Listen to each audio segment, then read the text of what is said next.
Shalom saudaraku, kembali lagi berjumpa di Life Study. Sebab orang yang berhenti belajar, berhenti bertumbuh. Mari kita bersatu di dalam doa. Bapa, berbicaralah kepada kami pribadi lepas pribadi. Kami menantikan firman-Mu. Dalam nama Tuhan Yesus kami berdoa, amin. Saudaraku, kita sudah sampai pada bagian yang terakhir dari Injil Yohanes pasal yang ke-11. Kita akan membahas dengan cepat ayat 33 sampai yang terakhir ayat yang ke-57 ya. Saya akan mulai dengan ayat 33 sampai 37 terlebih dahulu. Ketika Yesus melihat Maria menangis dan juga orang-orang Yahudi yang datang bersama-sama dengan dia, maka masgullah hati Yesus, hatinya. Ia sangat terharu dan berkata, "Di manakah dia kamu baringkan?" Jawab mereka, "Tuhan, marilah dan lihatlah." Maka menangislah Yesus. Kata orang-orang Yahudi, "Lihatlah betapa kasihnya kepadanya." Tetapi beberapa orang di antaranya berkata, "Ia yang memelekkan mata orang buta, tidak sanggupkah ia bertindak sehingga orang ini tidak mati?" Saudara, di sini kita dapat melihat betapa hati Yesus penuh belas kasihan. Batin Yesus terharu dan gundah gulana melihat Maria menangis. Maria memiliki konektivitas, hatinya begitu melekat, begitu connect dengan Yesus. Waktu ketemu Marta, Yesus belum nangis. Tapi waktu ketemu Maria, Yesus menangis, saudara. Maria ini betul-betul orang yang duduk dekat kaki Tuhan, kesukaannya bersekutu dengan Tuhan. Maka hati dia begitu melekat, saudara. Yesus seakan-akan bisa ada transfer kepedihan, ada empati yang begitu mendalam, saudara. Bukannya Yesus tidak peduli dengan Marta, bukan itu. Tetapi di sini kita bisa melihat kalau seseorang dekat dengan seseorang, contoh, kalau saudara begitu mengasihi contoh pasangan hidup saudara, anak-anak saudara, ketika mereka sedih, kita bisa merasakan kesedihannya, itu loh, ya. Makanya sekali lagi kuncinya itu dekat di kaki Tuhan, saudara. Kalau saudara dekat di kaki Tuhan ya, kita nggak usah cang-cincong ABC. Itu getarannya aja udah sefrekuensi, itu luar biasa, saudara. Ya, jadi dia itu betul-betul terkoneksi. Tapi kan untuk bisa terkoneksi seperti ini tidak bisa dadakan. Hubungan itu tidak bisa dadakan. Konstan dibangun dengan waktu. Nah, ya. Saudara bisa dekat sama orang, bisa sampai klik nyambung. Itu nggak bisa dadakan. Perlu waktu, dibuild terus, dibangun terus. Pasangan suami istri nggak bisa dadakan juga. Belajarlah mengenal pasanganmu setiap hari, saudara ya. Bahkan Yesus sampai ikut menangis. Yesus sangat memahami penderitaan Maria. Saudara, kalau saudara dekat dengan kaki Tuhan, percayalah, ada hati yang terhubung antara saudara dengan Tuhan. Melihat tangisan Yesus, orang-orang di sana punya dua persepsi. Yang pertama, mengartikan dengan baik dan tulus. Lihat betapa kasihnya padanya. Tapi yang kedua, selalu ada regu nyinyir, saudara ya. Regu nyinyir itu tidak bisa kita hilangkan, saudara ya. Tangisan yang kelompok kedua adalah tangisan ketidakmampuan Yesus menolong sahabatnya sendiri. Sambil nyinyir dan berkata, "Wah, dulu melekin mata orang buta, masa enggak sanggup bertindak?" Ya. Ayat 38, maka masgiulah pula hati Yesus, lalu ia pergi ke kubur. Kubur itu adalah sebuah gua yang ditutup dengan batu. Saudara, saya mau bercerita sedikit di ayat ini. Saya sengaja stop sebentar di ayat ini. Kubur zaman dulu itu bukan kubur seperti kita sekarang. Kalau kita yang namanya dikubur, literally betul-betul digali tanahnya, diletakkan mayatnya, ditimbun lagi. Tetapi kubur zaman dulu itu banyak kubur ya, pada umumnya itu hanya goa yang berbatu. Seperti Yesus, goa yang berbatu lalu batunya ditutup. Apakah jenazahnya dikubur dengan tanah? Tidak, hanya diletakkan di atas batu yang ada di dalam goa itu. Kenapa saya mau katakan gini? Ada banyak orang yang berdebat bilang mati harus dikubur, dari tanah kembali kepada tanah. Ini logika yang gak masuk di akal menurut saya, ya. Karena orang-orang yang pro ini mengesankan bahwa kalau dibakar itu salah, itu nanti bahkan ada yang bilang nggak bisa dibangkitkan. Ini logika lebih cacat lagi, saudara. Ya. Oh iya, saya tidak membela yang dikremasi, tapi percayalah tubuh ini nggak ada nilainya. Saudara mau geletakin, mau timbun, maaf, lagi naik pesawat, kecelakaan pesawat, lalu jatuh ke laut dimakan hiu, masa nggak bisa dibangkitkan? Tubuh ini nggak ada nilainya, saudara. Mau dibakar, mau dimakan hiu, mau digeletakin, mau ditimbun dalam tanah, itu bukan menjadi titik ukur apakah kita dibangkitkan sama Tuhan atau tidak. Saudara, jatuh di laut dimakan hiu, dibakar habis jadi debu, diletakin di tanah juga jadi cacing dan belatung. Yang benar adalah ukuran kebangkitan kita adalah nurani kita, roh kita. Nanti Tuhan berikan tubuh yang baru. Yang diributin tuh jangan tubuh yang lama, ya. Jadi kalau orang bilang harus dikubur dengan pengertian timbun dengan tanah, ya saya bisa berargumen juga. Zaman dulu kuburnya cuma digeletakin kok, kagak pakai tanah. Kenapa kita nggak digeletakin sekarang? Apakah mereka yang zaman dulu yang cuman digeletakin gitu terus tidak bisa dibangkitkan? Kan itu tidak kembali kepada tanah. Jadi mengartikan Alkitab itu tidak boleh harafiah, saudara ya. Dan kita harus tahu apa yang esensi, apa yang aksesoris. Ya. Sama aja ada orang yang berkelahi tentang baptisan. Intinya kan baptisan itu lambang kematian bersama Tuhan. Ya, saya sendiri ketika membaptis kita mengadakan dengan cara diselamkan. Tetapi bukan berarti saya boleh teriakin sesat-sesat yang tidak diselamkan. Karena kita jangan terjebak berantem pada hal yang aksesoris. Esensi itu jauh lebih penting daripada yang aksesoris. Ayat 39. Kata Yesus, angkat batu ini. Marta, saudara yang meninggal itu, berkata kepadanya, Tuhan, ia sudah berbau. Mayatnya aja udah bau, kan gak ada formalin dulu, saudara ya. Sebab udah 4 hari ia mati.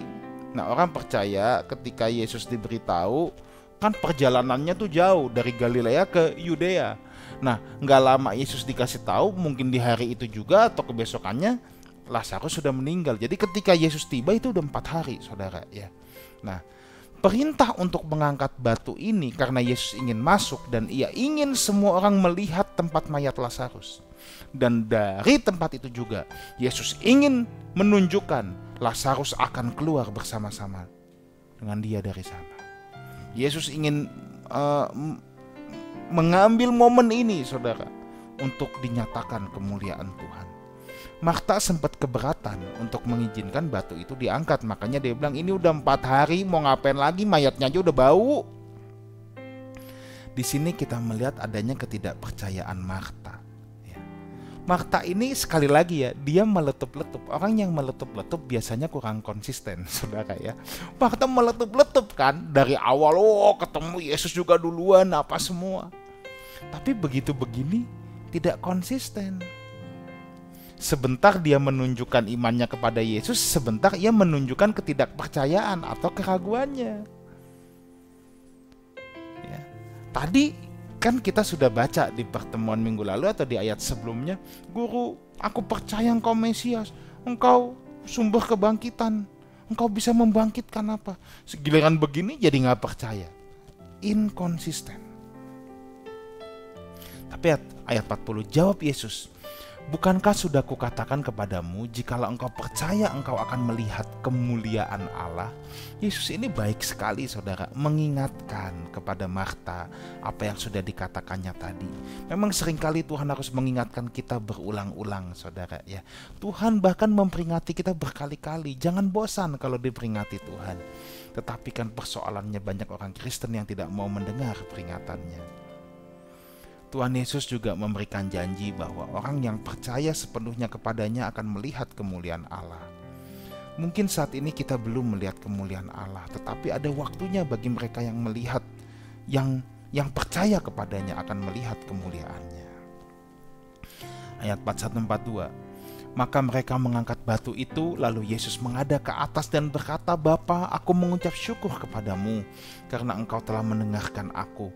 Aku tahu bahwa engkau selalu mendengarkan aku, tetapi oleh karena orang banyak yang berdiri di sini mengelilingi aku mengatakannya, supaya mereka percaya dan engkaulah yang telah mengutus aku. Saudara, akhirnya batu itu digeser. Yesus sengaja bicara gini. Kenapa? Kalau saudara baca ayat-ayat sebelumnya ya, orang Farisi itu selalu tidak pernah percaya bahwa Yesus utusan Allah. Yesus menjadikan momen ini ya. Yesus menjadikan momen ini ya supaya oleh karena orang banyak yang berdiri di sini mengelilingi Yesus. Yesus berkata supaya dibuktikan, supaya mereka percaya bahwa aku memang utusan Bapa. Saudara, ada satu prinsip di sini. Setiap kali Tuhan buat mujizat, mujizat itu tanda. Tanda itu semeion. Fungsi tanda mengarahkan pada tujuan. Maka setiap kali Tuhan bikin mujizat, Tuhan pasti punya tujuan. Tujuan Tuhan itu bukan tujuan yang kaleng-kaleng, bukan tujuan yang receh. Apa sih yang kaleng-kaleng yang receh? Untuk show off, gagah-gagahan, adu sakti, bukan itu. Tapi ada di ultimate purpose dari setiap mujizat yang Tuhan kerjakan. Yaitu Tuhan seperti contoh ini, Tuhan mau orang tahu bahwa Bapa yang mengutus dia. Kalau dalam hidupmu, saudara pernah menerima mujizat, hal-hal supranatural, adikodrati dari Tuhan, saudara ya. Saudara, satu hal. Saudara, jangan pernah berhenti sampai pada mujizat itu sendiri. Tetapi saudara harus mencari apa tujuan Tuhan di balik semua ini. Itu jauh lebih penting daripada mujizatnya itu sendiri. Ada banyak orang terima mujizat, stop pada mujizat, dan dia kehilangan tujuan Tuhan yang paling utama dari mujizat itu. Ya, Yesus ingin orang-orang saat itu percaya bahwa dia utusan Bapa. Ayat 43-48. Dan sesudah berkata demikian, berserulah ia dengan suara keras, Lazarus, marilah keluar. Orang yang telah mati itu datang keluar. Kaki dan tangannya masih terikat dengan kain kafan, mukanya tertutup dengan kain peluh. Kata Yesus kepada mereka, bukalah kain-kain itu dan biarkan ia pergi. Ini kalau terjadi zaman sekarang orang udah ngibrit semua, saudara ya. Apalagi kalau peristiwanya malam-malam, saudara. Nggak ada yang berani bukain kain kafannya ya. Tapi kemungkinan ini siang-siang ya, dan orang berani, dan saat itu ramai sekali ya. Orang menyaksikan bagaimana Tuhan bikin mujizat itu. Banyak di antara orang-orang Yahudi yang datang melawat Maria dan yang menyaksikan sendiri apa yang telah dibuat Yesus percaya kepadanya. Tetapi ada yang pergi kepada orang-orang Farisi dan menceritakan kepada mereka apa yang telah dibuat Yesus itu. Lalu imam-imam kepala dan orang-orang Farisi memanggil mahkamah agama untuk berkumpul dan mereka berkata, apa yang harus kita buat? Sebab orang itu membuat banyak mujizat. Apabila kita biarkan dia, maka semua orang akan percaya kepadanya dan orang-orang Roma akan datang dan merampas tempat suci kita serta bangsa kita. Yesus benar-benar mendemonstrasikan kuasa Allah. Semua orang tercengang apa yang Tuhan kerjakan. Ayat 45 kita lihat ya, banyak di antara orang Yahudi tadi menjadi percaya kepada Yesus. Tujuan dari mujizat Yesus, tujuan dari hal yang ia kerjakan tercapai. Bukan untuk show off, bukan untuk gagah-gagahan, tetapi supaya orang menjadi percaya. Dan ini tercapai. Tapi ayat 46 menunjukkan memang bagaimanapun di belahan dunia manapun banyak orang yang sekalipun telah melihat tanda tapi tetap keras hati, tetap degil hati. Saudara, bangsa Israel sejak semula kan juga gitu. Apa sih yang belum mereka lihat? Itulah di Mesir. Begitu banyak tanda mujizat di padang gurun, tetap aja kalau mau tegar tengkuk keras kepala itu selalu ada alasan. Ada banyak orang yang sudah melihat pertolongan Tuhan dalam hidupnya. Dia melihat bagaimana tangan Tuhan menyertai hidupnya, tetap bisa saja jadi keras kepala, jadi degil hati. Dan di sini kita lihat bahwa imam-imam kepala dan orang Farisi itu memang punya opposite spirit dengan Yesus. Ya. Sebenarnya mata mereka itu memang telah dibutakan. Mereka melihat bahwa Yesus ini memang luar biasa. Banyak tandanya bahwa dia Mesias. Orang yang punya opposite spirit tidak akan melihat hal yang baik yang kita kerjakan. Yesus sudah melakukan hal yang baik gimana pun mereka tetap akan melihatnya negatif. Karena mereka punya opposite spirit, spirit yang berlawanan dengan yang Yesus miliki. Ya. Kalau orang punya roh yang berlawanan dengan kita, ya, saudara bikin apapun dia tetap akan melihatnya sebagai semuanya serba kurang, semuanya serba salah. Itulah pandangan orang Farisi terhadap Yesus. Jadi capek saudara, capek, asli capek menghadapi orang yang punya opposite spirit itu capek. Saudara bikin baik gimana pun tetap dipandangnya kurang. Kalau kita bertemu orang yang memiliki opposite spirit atau mencari-cari kesalahan terus, hanya satu yang perlu kita lakukan. Ikuti jejak Tuhan Yesus, tetap berjalan dan berbuat kebenaran. Tetap konsisten dalam kebenaran. Ikuti cara Yesus menghadapi penentang-penentangnya. Sebenarnya dari apa yang orang-orang Farisi, ahli Taurat, imam-imam kepala ucapkan, mereka membenarkan bahwa apa yang Yesus kerjakan itu adalah fakta yang tidak terbantahkan. Mereka juga mencurigai, jangan-jangan ini memang Mesias. Tetapi masalah terbesar adalah, saudara ya, masalah terbesar adalah mereka tidak sepaham dengan ajaran Yesus. Dari tanda-tandanya semua mereka juga dicuriga, ini nih Mesias, kayaknya ini nih fakta yang tidak terbantahkan. Tapi mereka ingin mencegahkan. Mereka berpikir bahwa mereka dapat membatasi kuasa Allah, apa yang Yesus kerjakan. Kan mereka ingin meredam, lihat kan? Mereka pikir dia tuh, apa yang harus kita buat? Mereka pikir mereka bisa membatasi kuasa Allah. Nggak bisa, saudara. Mereka khawatir kalau orang banyak mengikut Yesus, kekuasaan mereka akan semakin berkurang dan orang Romawi akan lebih mudah untuk menguasai bait Allah, akan menguasai mereka. Ayat 9:50. Tetapi seorang di antara mereka, yaitu Kayafas, imam besar pada tahun itu, berkata kepada mereka, "Kamu tidak tahu apa-apa, dan kamu tidak insaf bahwa lebih berguna bagimu jika satu orang mati untuk bangsa kita daripada seluruh bangsa kita ini binasa." Kayafas adalah ketua mahkamah agama saat itu, sekaligus imam besar saat itu. Ya, seperti yang saya katakan tadi, mereka sebenarnya sudah punya dugaan kuat bahwa Yesus Mesias. Tapi persoalannya, ajaran Yesus sangat bertolak belakang dengan apa yang mereka ajarkan dan pahami. Singkat cerita, Kayafas secara tidak langsung berkata, harus ada cara untuk membunuh Yesus. Ya, kan dia bilang bahwa lebih berguna bagimu jika satu orang mati. Enggak, ini sebenarnya kata kasarnya adalah Kayafas itu harus ada cara untuk bunuh Yesus. Kayafas tidak lagi bicara Yesus harus dibungkam, harus dipenjara. Enggak, Kayafas ingin Yesus mati. Bagi Kayafas perkara ini sudah jelas dan tidak perlu didebat lagi.